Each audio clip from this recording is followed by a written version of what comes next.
Hello students, good morning. Hindi score with BR channel पर आपका स्वागत है। आज मैं आपके लिए लेकर आई हूँ आरोह भाग 2 की कविता के बहाने और बात सीधी थी, जिसके राइटर हैं कुंवर नारायण के प्रश्नोत्तर। तो पिछली वीडियो में हमने पढ़ा था इसका प्रतिपाद्य और सारांश। तो आज देखते हैं कविता के बहाने और बात सीधी थी पर के प्रश्नोत्तर। क्वेश्चन नंबर 1 है, इस कविता के बहाने बताइए कि सब घर एक कर देने के माने क्या हैं।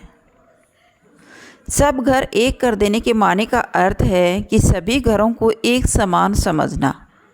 जिस प्रकार बच्चे खेलते समय किसी घर में भी जाकर अपना पराया, छोटा बड़ा, गरीब अमीर, जाति धर्म का भेद मिटाकर खेलते हैं, उसी तरह हमें भी इन भावनाओं को मिटाकर सबको एक समान देखना चाहिए। नेक्स्ट है, उड़ने और खेलने का कविता से क्या संबंध बनता है। कविता में उड़ने का संबंध चिड़िया से भी बढ़कर उन भावों से है जो काल की सीमा को भी नहीं मानता है। कवि समाज के हर पहलू को अपनी कविता के माध्यम से छूना चाहता है और एकता का संदेश देता है। खेलने का संबंध फूल से है और जिसकी सुगंध आकर्षक होती है। कविता द्वारा कवि भी अपनी पंक्तियों और उनके भावों से मानवीय मूल्यों को फैलाना चाहता है, जो कालांतर तक अपने गुण रूपी सुगंध को फैलाने की क्षमता रखते हैं।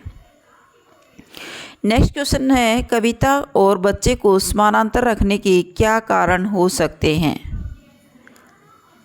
कविता और बच्चे को समानांतर रखा गया है क्योंकि दोनों में नवीन ऊर्जा संचार करने की शक्ति होती है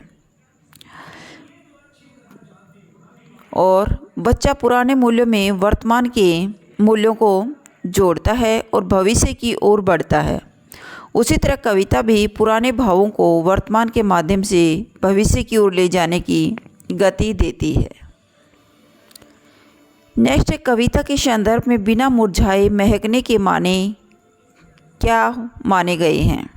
बिना मुरझाए महकने के माने का अर्थ है, कविता के संदर्भ में फूल और कविता दोनों ही खिलते हैं और अपने सुगंध से वातावरण को सुगंधित करते हैं, परंतु फूल खिलकर मुरझा जाते हैं, जबकि कविता बिना मुरझाए कालांतर तक मानव सभ्यता को प्रभावित करती रहती है। कविता में छिपे हुए भाव और मूल्य बिना मुरझाए जीवन को सुगंधित करते रहते हैं। नेक्स्ट क्वेश्चन है, भाषा को सहूलियत से बरतने से क्या अभिप्राय है। भाषा को सहूलियत से बरतने से अभिप्राय है अपने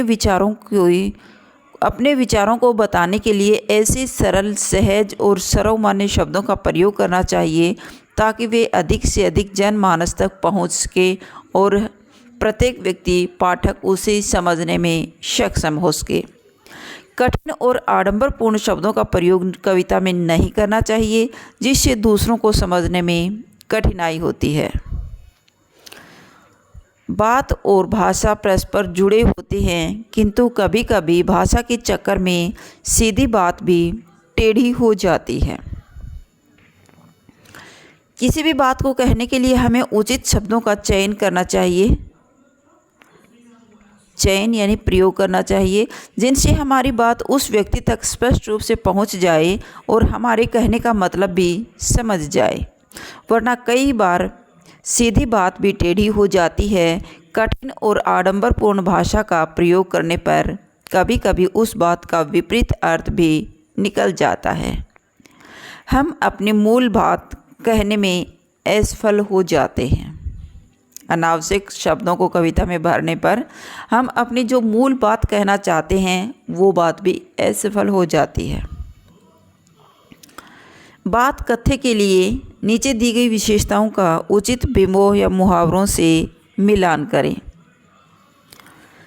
बात की चूड़ी मर जाना, कथ्य और भाषा का सही सामंजस्य बनना, बात की पेच खोलना, बात का पकड़ में न आना, बात का शरारती बच्चों की तरह खेलना, बात का प्रभावहीन हो जाना, पेच को कील की तरह ठोक देना, बात में कसावट का न होना, ये आगे पीछे दिए गए हैं और इनका सही से मिलान कीजिएगा।